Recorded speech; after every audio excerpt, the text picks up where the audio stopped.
evening, everyone, and welcome to Jackson, Mississippi Alumni Chapter of Delta Sigma Theta Sorority Incorporated Social Action Forum. We're here to discuss voting rights and voter suppression. We have an amazing panel of panelists here tonight that's going to share with us some great information about what they're doing. These people are actually people that have boots on the ground doing work to increase access for voting. And so I want you all to sit back and relax and learn a lot from the experts that we have tonight.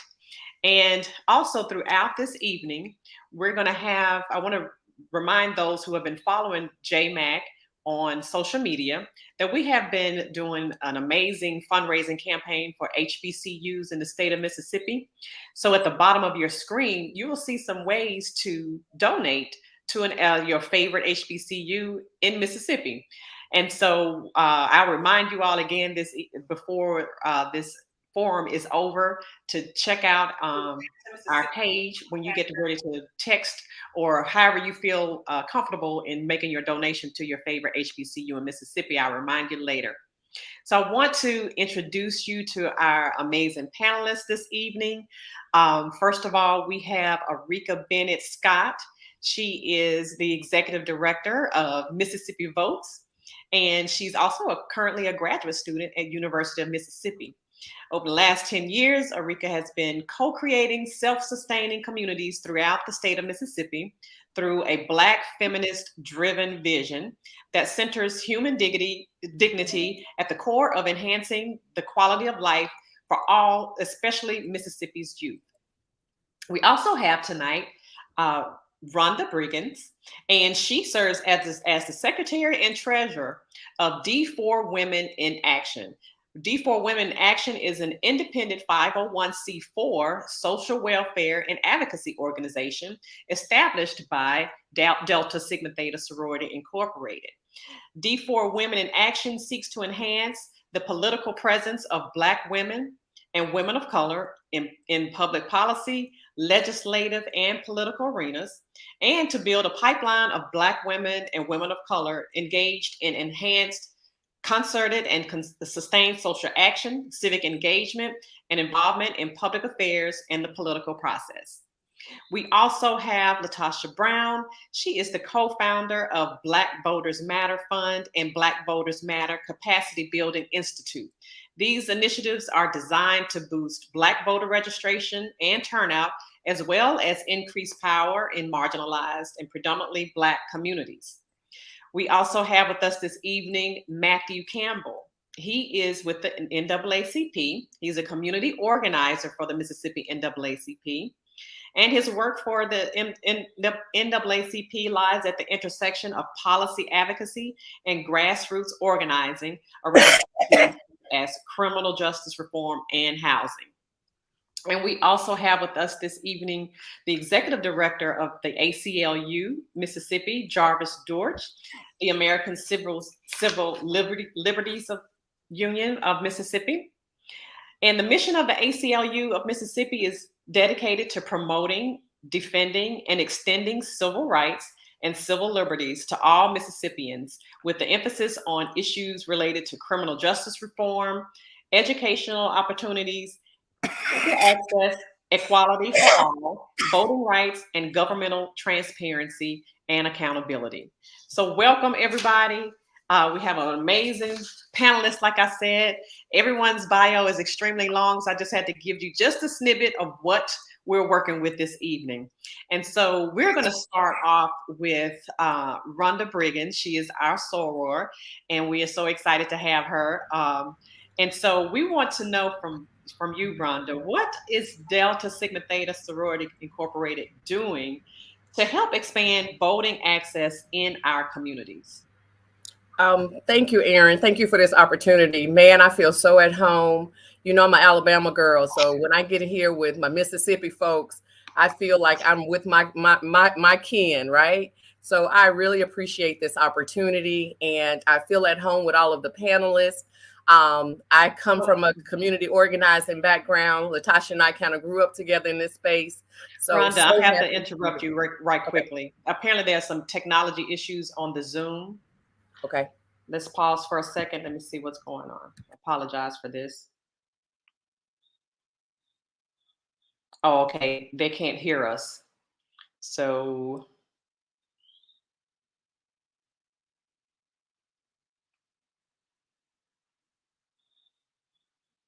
okay.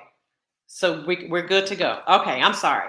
So I'm sorry, Rhonda. Go ahead, go back, start what you were saying again. I was just saying, I'm just happy to be here, Aaron. Thank you for this opportunity. And so happy to be here with all of these great panelists. I really appreciate everyone and feel very at home. What has Delta been doing?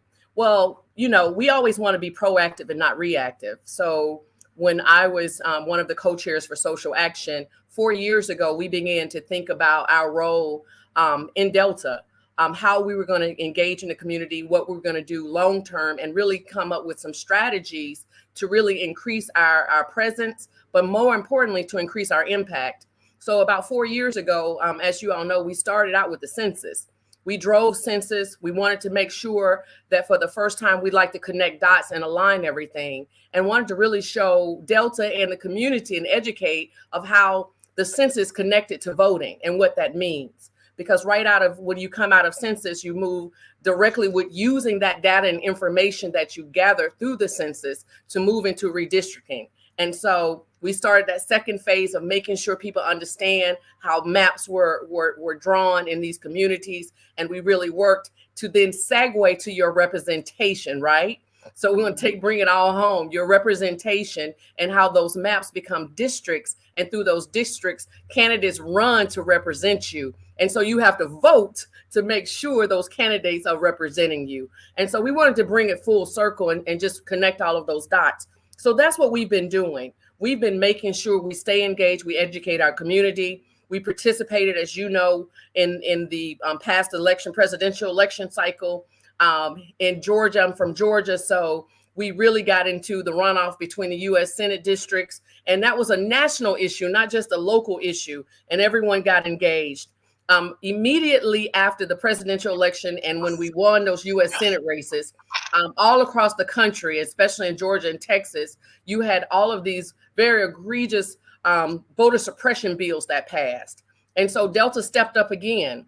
We're the only sorority as a result, once those bills were passed, well, we actually are suing the state of Texas and the state of Georgia, and we're a plaintiff in those lawsuits. And so we've been on the forefront. As an organization, we started with voting. We have not ended in voting. It's been 109 years. We are still fighting for our right to vote, and we're still participating in that right. And we're going to make sure that we are going to fight, we're going to engage, and now we're going to sue. And so when it comes to Delta, we are taking it up every time a little further because we know how important and how critical our right to vote is in this country. So thank you for saying that. So because we had technical difficulties at the beginning and everyone could not hear us, I'm just going to say who all our panelists are and which organizations you all are representing again, for those who did not hear us. So first of all, we have Erika Bennett Scott. She is the executive director of Mississippi Votes. We have Rhonda Briggins. She serves as the secretary and treasurer of D4 Women in Action. We have Latasha Brown. She is the co-founder of Black Voters Matter Fund and Black Voters Matter Capacity Building Institute. We have Matthew Campbell. He is a community organizer with the Mississippi NAACP.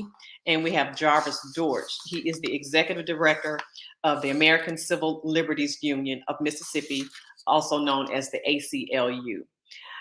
So I wanted to ask you one other thing, because I know you have to get out of here. You have other commitments this evening, but I wanted to ask you, what does collaboration among community organizations look like? And how can we be effective in expanding voting access? Well, let me say this, what you're doing now, this is a pure example of collaboration. All of these organizations have been joined at the hips over the last couple of years, and we've been together like never before. One of the things that we wanted to do as an organization, especially when you talk about highlighting the Divine Nine, for so many years, people felt like we didn't really collaborate. We weren't on the same page. We didn't work together. And I remember sitting at a table and I said to somebody, wouldn't it be great to have all of the Divine Nine come to Selma, Alabama? So Tasha and I kind of cut our teeth in Selma on the ground for years, organizing in the community. And I said, we need to have the Divine Nine really show their collective power.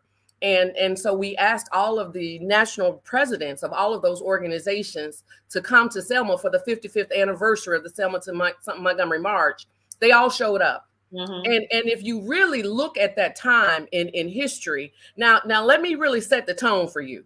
At that particular time, Kamala Harris had just resigned and pulled out the presidential race.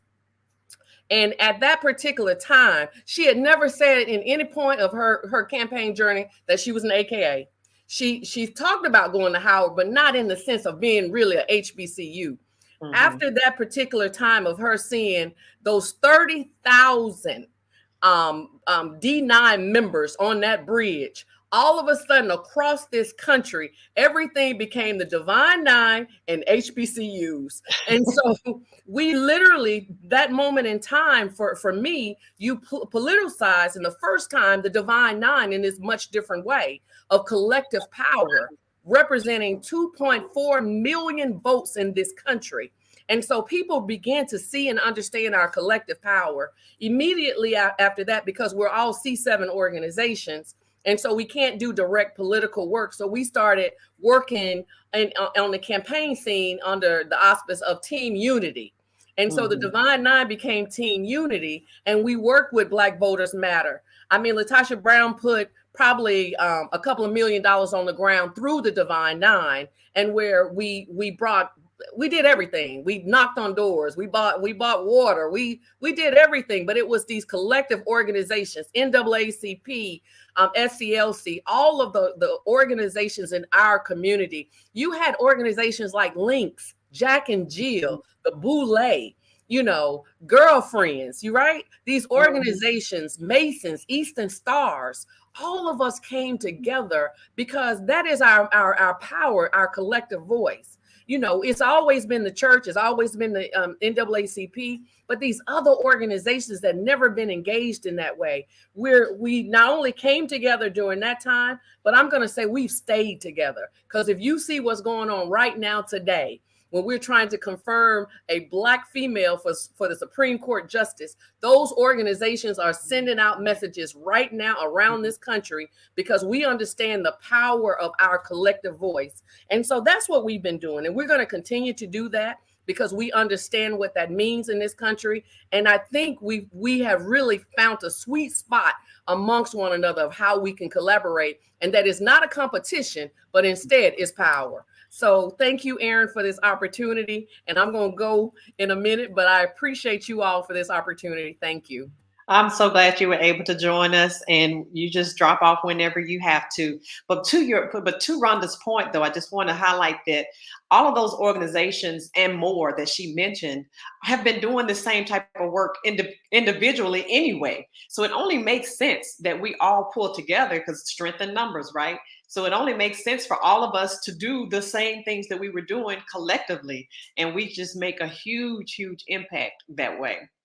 So I want to move the conversation a little bit, and I want to talk to Jarvis and get some of his feedback, input, and from his expertise with voter suppression in Mississippi. And so first of all, I want to just ask you, what is voter suppression? And how are lawmakers in Mississippi trying to restrict our voting rights? Sure. And first of all, thank you all for inviting me and reaching out and for putting this forum together and continuing to engage voters on this issue and engage new people that haven't necessarily been involved in politics. Everybody has a busy life and works, and sometimes you just don't even want to deal with this stuff when you get home. So taking the time to get involved is very important, and we really want to thank folks for doing that. So your question about voter suppression in Mississippi looks like maintaining the status quo. Like Mississippi has the Mississippi legislature doesn't have to pass anything for there to be voter suppression. Our laws are so bad here already that the stuff that's happening in Georgia and Texas, we would wish to have early voting for 7 days. We would wish to have some of the things that they're allowing in Georgia. Now, those things are the way those state legislatures are operating is completely illegal when they're doing that because they want to cut back on voting and cut back on voting in the Black community.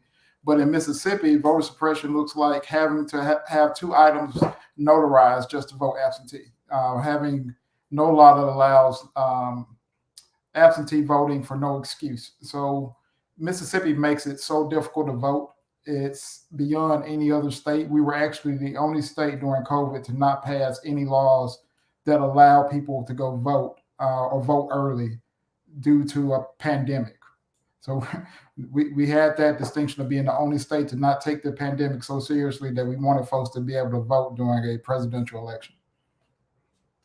So, and I want to also highlight the fact that you are a former legislator. You were a member of the Mississippi House of Representatives. So, can you kind of share from when you were in that role how difficult it was in order to even get some form of legislation that will increase voting access?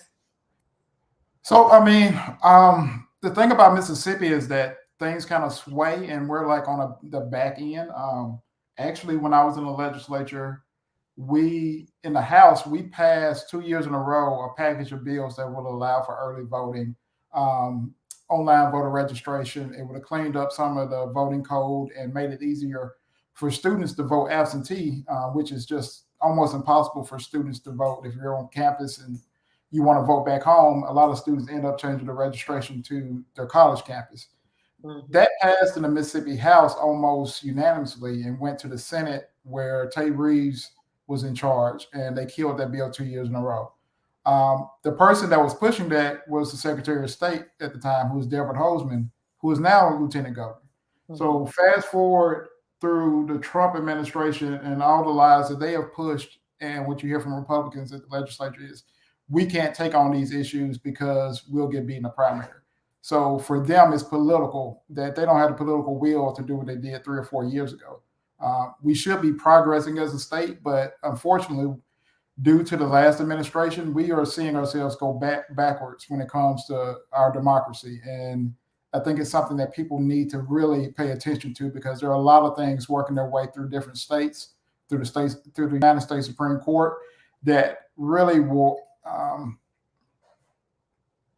really take away it sounds crazy to say we won't have a democracy, but there are some things that are being proposed that would allow state legislatures to intervene and decide who their state voted for president instead of voters. So these are things that, literally, you don't have a democracy anymore if that's the case. So share with us what the ACLU of Mississippi is doing to combat a lot of this. Yeah, and we do everything from advocacy to litigation. In 2020, we worked with our partners to sue the Secretary of State, arguing that a pre-existing condition was one of the excuses that should allow someone to vote by absentee during COVID.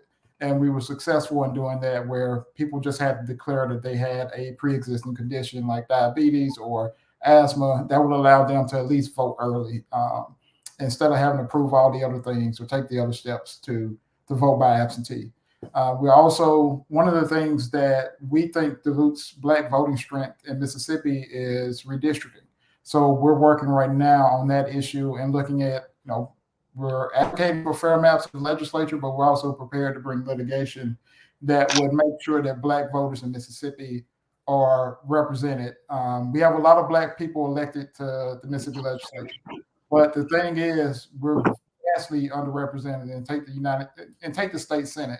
Now we have 14 out of the 52 districts are majority Black. We can draw maps that make that 20 or 22 districts majority Black.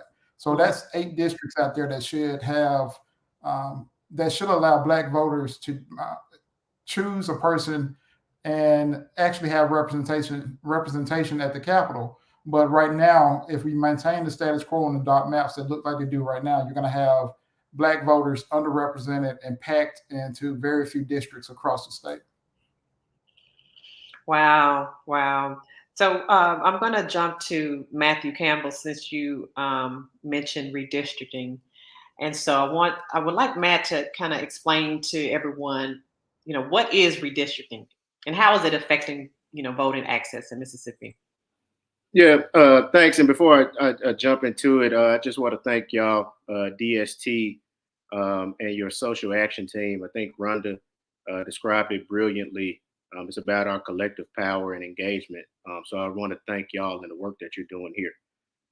But to put it simply, redistricting is the drawing or the redrawing of political boundaries or district lines. But it's a process that begins once every 10 years on the federal, state, and local level. And so congressional redistricting, excuse me, congressional redistricting is usually the first process to start because those maps have to be finalized before the midterm election in November. But these redrawn districts determine where local elected officials are elected from, where state state representatives, state senators, where they're elected from, as well as our Congress people where they're elected from. And redistricting has traditionally been used as a method to further advance voter suppression, especially as it relates to racial gerrymandering. And racial gerrymandering is a practice that dilutes the voting power of minority groups like African Americans. And there are different types of racial gerrymandering. You have a kind of like what Jarvis just alluded to. You have a PAC district. A PAC district is a district that concentrates as many African Americans or any other minority group into one district, so they don't have political power or voting power in adjacent districts. You also have a crack district. A crack district is a district that spreads minority voters or African American voters across multiple districts to prevent them from having political power in adjacent political districts. And you also have stacked districts. A stacked district is a district that places poor African American voters in the same district with affluent, educated white voters. And those African American voters often have the majority, a small majority in those districts. But because affluent, educated voters tend to vote at a higher rate, those white voters are able to retain political power. An example of a stacked district would be a couple of years ago, Mississippi State Senate District 22, which the court forced the state to redraw a couple of years ago. Sorry about this, y'all. This weather has my sinus messing up. But the court forced the state to redraw Senate District 22 a couple of years ago. And this was a stacked district that ran all the way from the Mississippi Delta in Bolivar County all the way down to more affluent areas in Madison County. And so for years, this is a state Senate district that had a white state senator. And when the court forced the state to redraw this district, it's a district that finally now has Black political representation. So how is the NAACP of Mississippi addressing these issues, especially as it relates to voter suppression? Yeah, so right now we've really been focused on congressional redistricting. We proposed a plan back in November to the state legislature, a congressional plan. And our plan closely resembles the current congressional map. And we made some minor changes, such as adding all of Hinds County to Congressional District 2. We also added more of Madison County to Congressional District 2. So we proposed that plan back in November to the state legislature. But of course, they did not adopt our plan, our map. Instead, they adopted their own state proposal. They're calling it Magnolia 1. And so when we saw their plan, we were immediately concerned about their plan, especially as it relates to Congressional District 2, because it greatly expands Congressional District 2. It adds 4 counties in Southwest Mississippi to Congressional District 2, Adams, Amite, Franklin, and Wilkinson counties. And so Congressional District 2 is a very large congressional district. It covers about 40% of the land area in the state. And so you just made an already large congressional district even larger. And so their rationale for adding these 4 new counties to Congressional District 2 was the fact that Congressional District 2 lost population, lost 65,000 people. So they had to make up for that population loss somehow. Right? But our plan, the plan that we proposed, made up for that population loss by adding all of Hinds County and more of Madison County to Congressional District 2. And from a common sense standpoint, you would think that since most of Hinds County is already in Congressional District 2, the most practical thing to do would be to add the rest of that county to that congressional district and add more of Madison County, which is an adjacent county, to that congressional district. And so our plan is a lot more compact. Our plan also contains fewer split precincts and fewer split counties than the current congressional plan, as well as the plan that the state has proposed. And in January, the state Republican Party, they filed a motion through the United States District Court for the Southern District that has basically asked the court to vacate their injunction or their jurisdiction on congressional redistricting, because Mississippi's congressional map from previous redistricting cycles, the 2011 map, the 2001 map, both of those are maps that were drawn by the federal court because Mississippi had an unconstitutionally malapportioned map, and they couldn't put together a map, and they couldn't get a map pre-cleared. So the court stepped in and drew the plan in 2011 and 2001. And so they're asking the court to vacate their injunction so they can move forward and implement their own plan. And so we filed a response to that, asking the court not to vacate their injunction, to determine the constitutionality of the state's plan. Is the state's plan in compliance with the Voting Rights Act? Is the state's plan in compliance with criteria that's been laid out by the court in previous redistricting litigation, like compactness, like keeping high population growth areas in separate districts, like not having split counties or split precincts? Is the state's plan in compliance with that criteria? And so we're asking the court to determine the constitutionality of that plan, and in the process, implement the NAACP plan as the interim plan. And so there was a status conference in February. And so both parties were able to present their motions, and the court asked both parties to file a brief. And so we just did that a few weeks ago. And so this is still an ongoing process with the court. And so I know some folks are probably asking, well, how does an expanded Congressional District 2, how does that have an impact on voter suppression or Black voters' ability to vote in elections? And I'll simply put it this way. Let's say, for instance, that Congressional District 2, which is represented by Congressman Thompson, is a vacated seat, and a new candidate, a new Black candidate runs for that seat. Well, this is a greatly expanded district that has different divergent communities of interest. And so Mississippi doesn't have a large Black donor base, and so it'll be hard for that new Black candidate to raise funds. You have all of these different media markets in that district, in the northwest corner of the district, the Tunica, the Memphis media market, down to the Jackson media market, down to the Baton Rouge media market in Southwest Mississippi. And so it'll be extremely difficult for a new Black candidate to raise funds and effectively campaign in a district so large with so many different divergent communities of interest. And so the question becomes, under those circumstances, would Black voters in that district truly have the ability to elect a candidate of their choice? So how would someone be able to prove that, though? So this is like, clearly, we can look at the numbers and we know historically how things have operated, but could their argument be, well, you don't know that. You don't know that a Black person couldn't win. Well, what would be that rebuttal to that? Well, I mean, I think there are a number of things you could look at in a district that's been expanded. You can look at voting performance in those new added counties, right? Are these counties, do they historically underperform at the ballot box? Has it historically been hard for Black political candidates to be elected?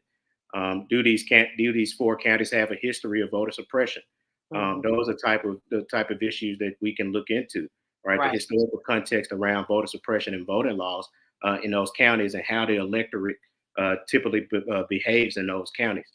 So I think those are factors that we could look into to make that argument. And I also think when we look at this new congressional plan, Right, there's an argument to be made that race was the predominant factor in how this congressional district was drawn.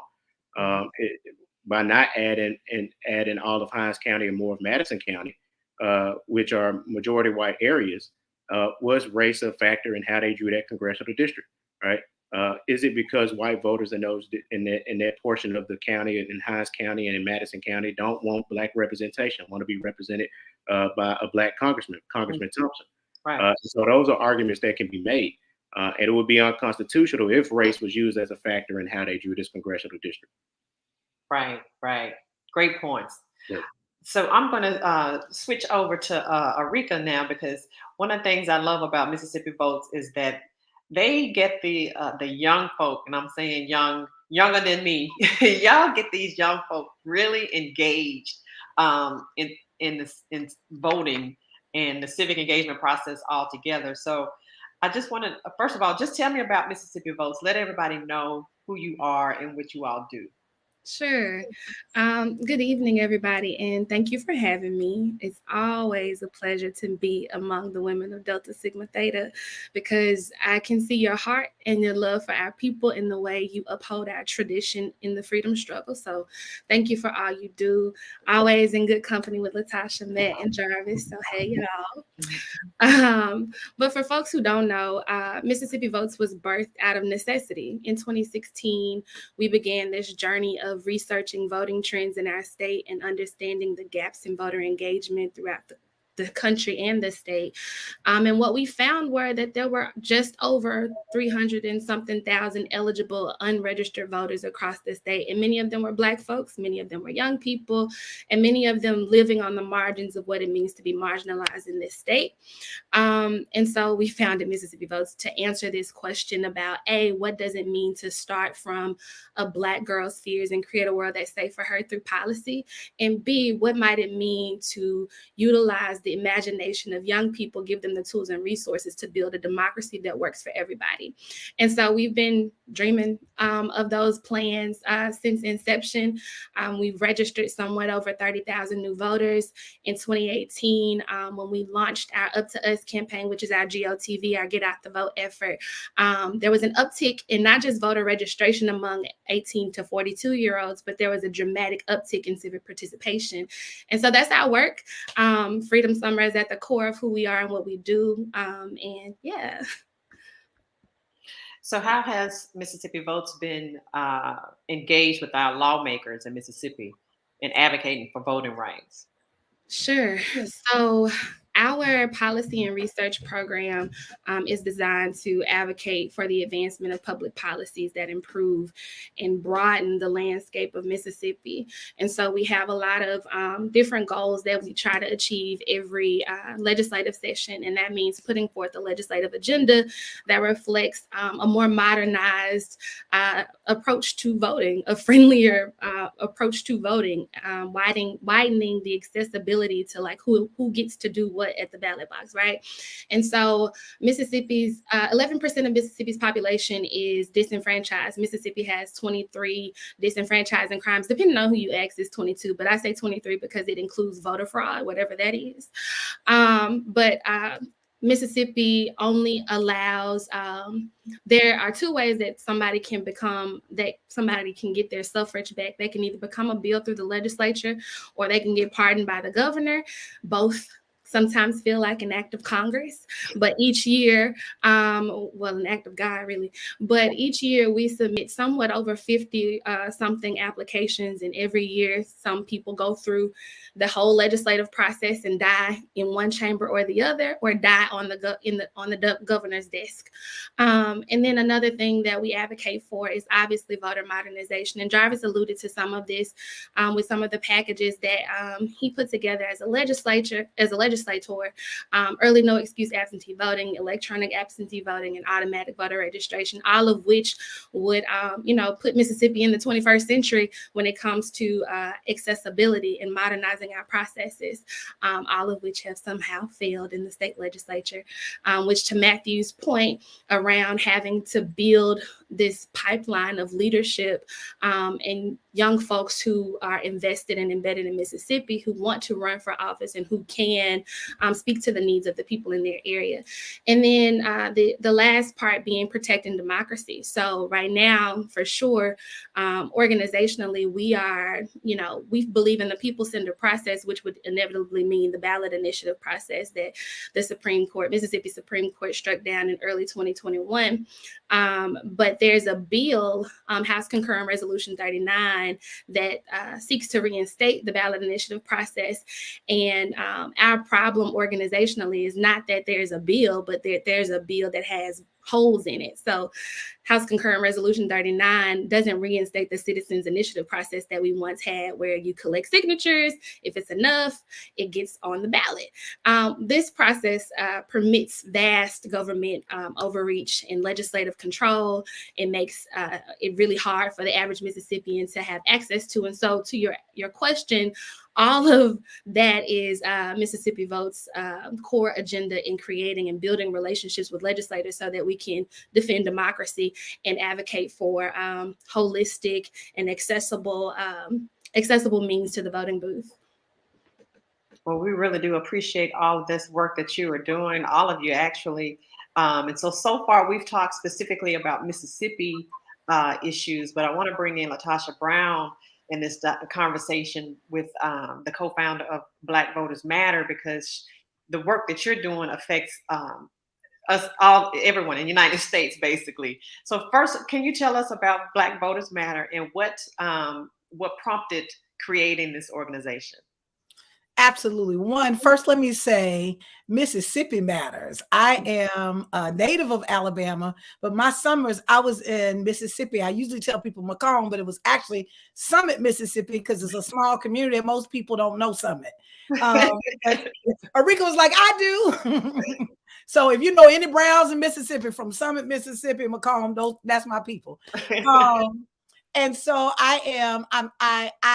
I think it's really important kind of in this moment, I'll share that Black Voters Matter is a power building organization. We were created in 2016 with three things in mind. That one, that we would actually create a vehicle to mobilize Black folks for the purpose of building independent political power for Black people, right? That wasn't based on a political party or political candidates, but it was actually based on us getting power. The second thing is that we would resource that. Those of us who have been organizers in the South know that we've been grossly underinvested, and that what we would do is we would put some money on the ground. And so as a result, last year alone, we were able to invest over $10 million directly to Black grassroots groups in over 15 states around the nation, including the Divine Nine. And let me just say, the Red Army was one of our core partners throughout many, many, many, many states. When we get to the community, we're like, where the Deltas at? And then the third thing is we wanted to make sure that we lifted up messaging, and that we really believe that we're in a narrative war. That at the end of the day, who tells the story shapes the narrative of how people understand and move forward.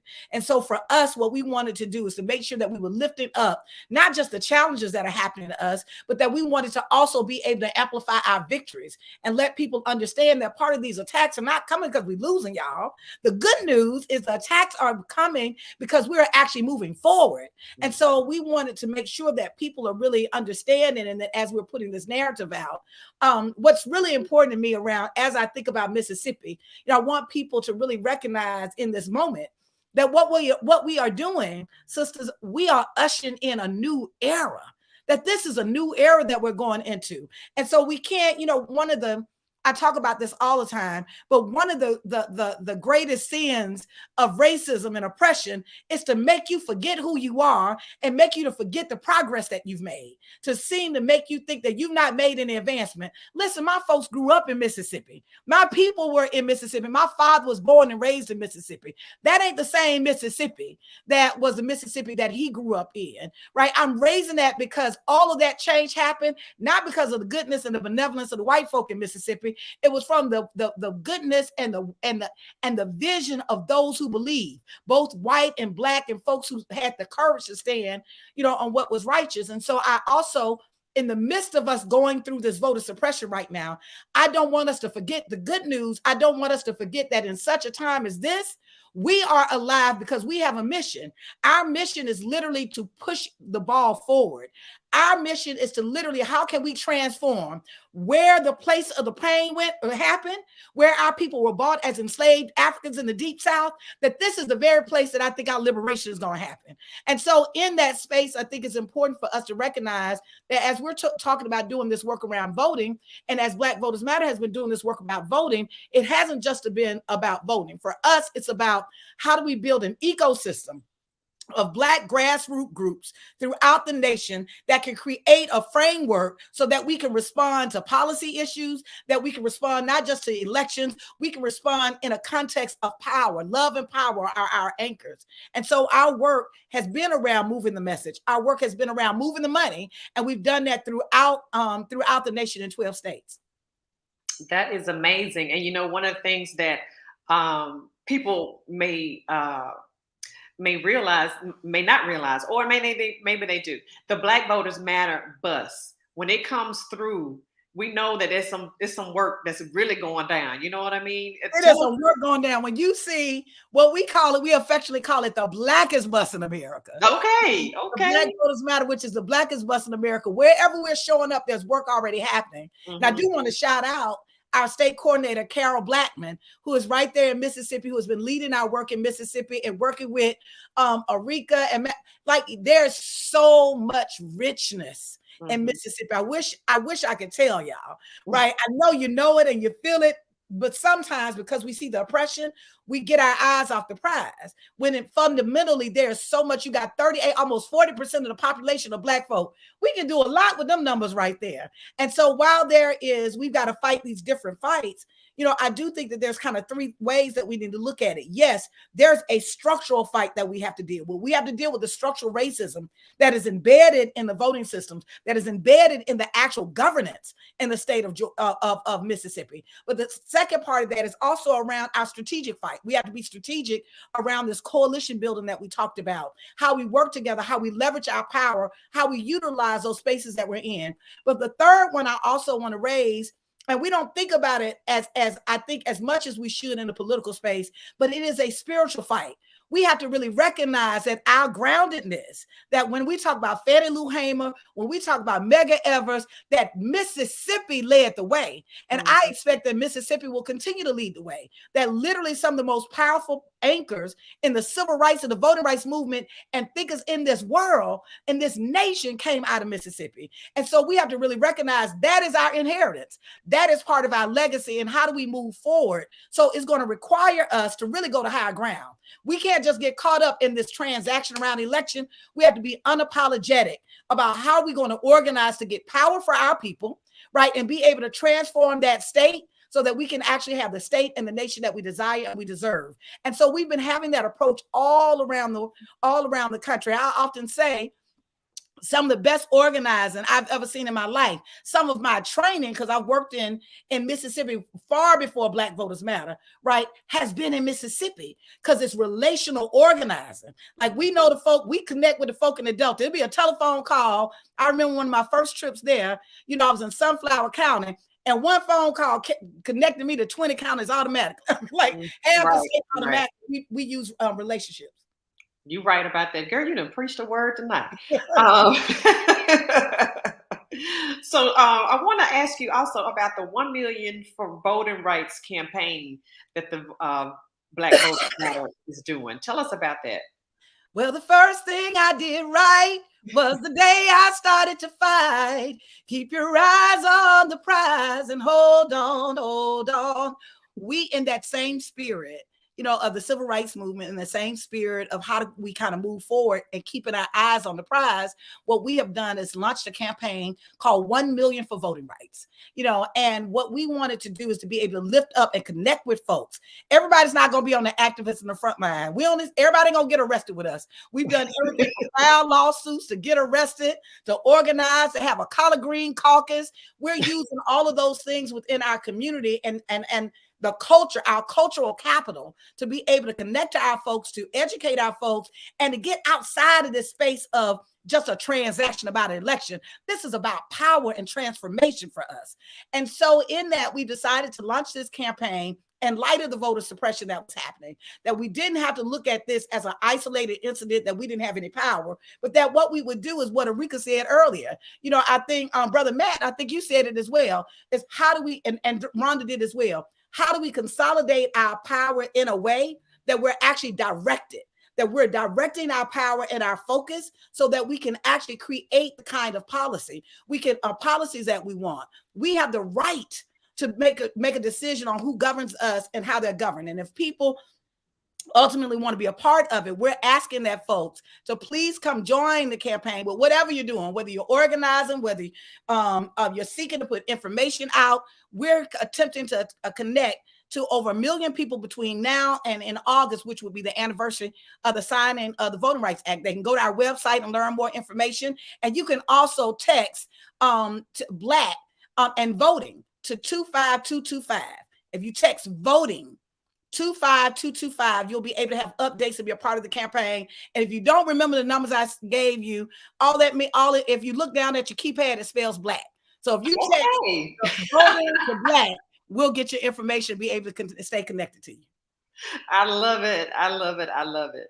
So look, we have 45 minutes in, and I want to bring on our amazing president of the Jackson, Mississippi Alumni Chapter of Delta Sigma Theta, our soror Gwen Handy. She wants to share some words. Is Gwen available to join us briefly?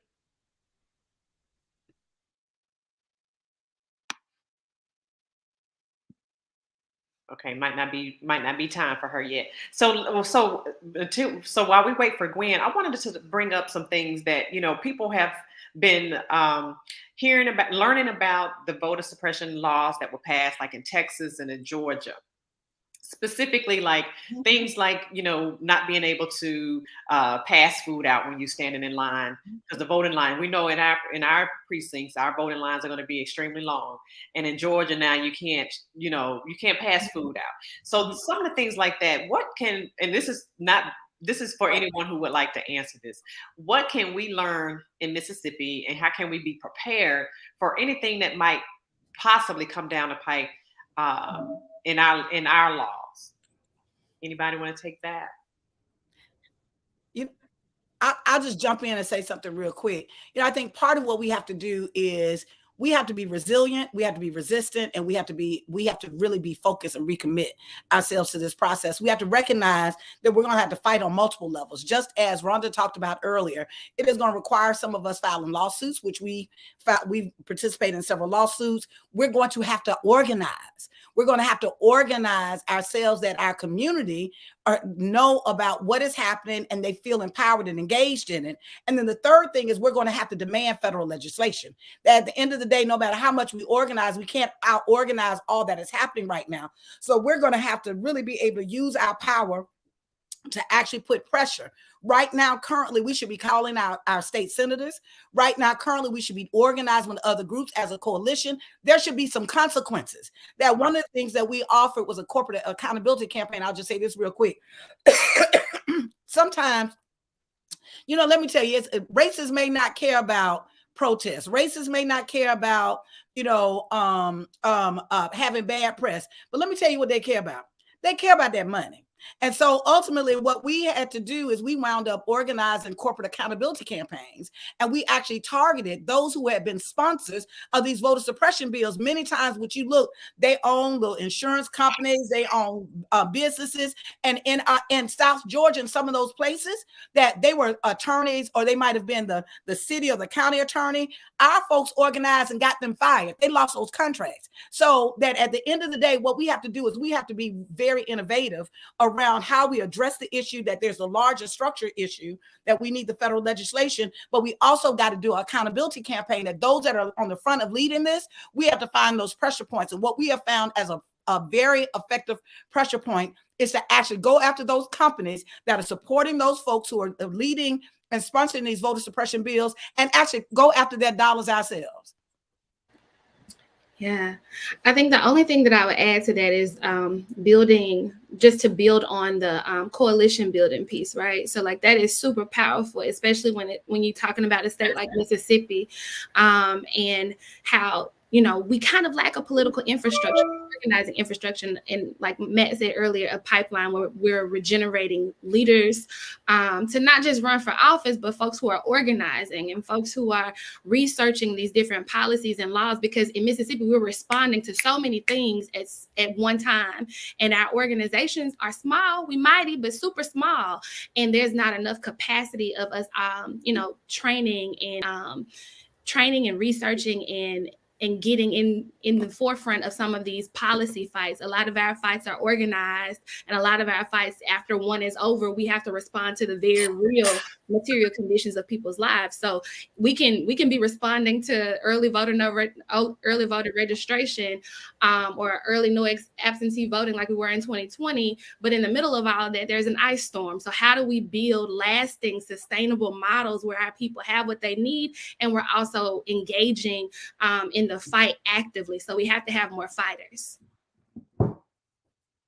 That's a very good point, because when you said that we're because we're small yet mighty, we are reacting to too many things, and so we can get we don't have the capacity yet to get to I guess pre-plan and fight in advance as opposed to reacting to a lot of things. That's a good point, Arika. So I see that we have Gwen has joined us. So the president of our chapter is Gwen Handy. So before we close this evening, we want her to share some words with us. Thank you so much, Aaron. And first, let me say thank you so much for those who participated tonight, Mr. Deutsch, Mr. Matthew, Miss Bennett Scott, and the Reverend Latasha Brown, because that's how she came with us today. And of course, Sarah Bridgen. I've known her for many years. Mm-hmm. I've known her for many of years, serving on the Social Action Commission with Delta Sigma Theta. But I've never heard Latasha Brown speak, and she brought the word tonight. I can say that. And of course, being from Summit, I'm from Bude, which is right next door. Yes, which is right next door to Summit. So I better look into that to see if we're related in some form or fashion. But I do want to thank each one of you for attending tonight and sharing the information that you have shared with the community, for also sharing the strategies on how we can increase the community involvement on voter suppression and voters' rights. I'm not going to say too much because the sermon has already been laid out and presented. I just want to make sure that everyone know how much we enjoy the information that was shared tonight. And of course, I hope we be able to invite you again to any matter dealing with Black voters suppression or anything that deals with our community. Again, thank you so much for joining us. And Aaron, of course, always the spirited host that you are. Thank you so much for being the lead on this, along with our Social Action Chair, Sarah Kia Jones. So I'm going to turn it back over to you, Aaron, so you can go ahead and close us out. Thank you so much again, everyone, for participating. Thank you. Thank you so much. And Sarah Kia Jones is the Social Action Chair. And there are co-chairs, and I'm now that everybody's name, Latisha Latiker, and I'm escaping. Who's the other co-chair, Gwen? Sharita Young. Sharita Young. Yes. So they are the co-chairs of the Social Action Committee. I'm a committee member. They put a lot of work into planning this event and getting all of the panelists on here. I just got on to facilitate. So I'm just here doing my job. But I just want to thank you all so much. We've learned so much this evening. And one of the things that I want to impress upon everyone is to do like everyone is saying.